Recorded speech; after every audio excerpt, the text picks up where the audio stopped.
لاہور کے مدرسے کے ایک پرنسپل ہیں کہ جن کا نام بظاہر تو جواد نقوی ہے، لیکن جو ان کا پیدائشی نام ہے فرزند علی،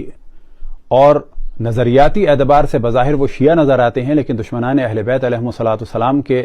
فضائل پڑھنے کی کافی ان کو مہارت حاصل ہے۔ جو لوگوں کی سوچ، جو لوگوں کا خواب ہے، اس کے حوالے سے کیا کہیں گے آپ؟ جو کچھ لوگ سوچ رہے ہیں وہ ہم کر رہے ہیں عملاً۔ اس وقت ہمارے پاس ادارہ ہے لاہور میں جامعہ عروۃ الوثقی، جہاں پر اہل سنت دیوبند اساتید پڑھا رہے ہیں شیعہ مدرسے کے اندر، اور جہاں پر تقریباً کوئی 70% سٹاف ہمارا اہل سنت ہے، اور جہاں پر ہماری تمام کام جو ہیں بغیر کسی تفریق مذہب کے وہاں پر اکٹھے انجام پاتے ہیں۔ یعنی عملاً گراؤنڈ لیول پر ہم نے یہ کام کیا ہوا ہے،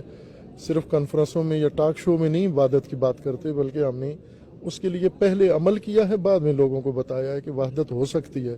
عملاً کر کے دکھایا ہے، اور ہم انشاءاللہ اس کو آگے مزید بڑھائیں گے بھی۔ ارادہ ہے ہمارا انشاءاللہ اس سلسلے کو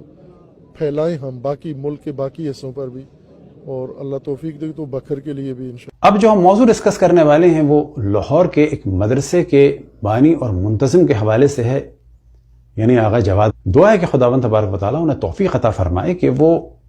مذہب حق اہل بیت میں اختلاف کا سبب نہ بنے، اور اگر یہاں سے وہ مطمئن نہیں ہیں تو جس خاندان میں اور مکتب میں پیدا ہوئے تھے بہتر ہے کہ وہاں چلے جائیں۔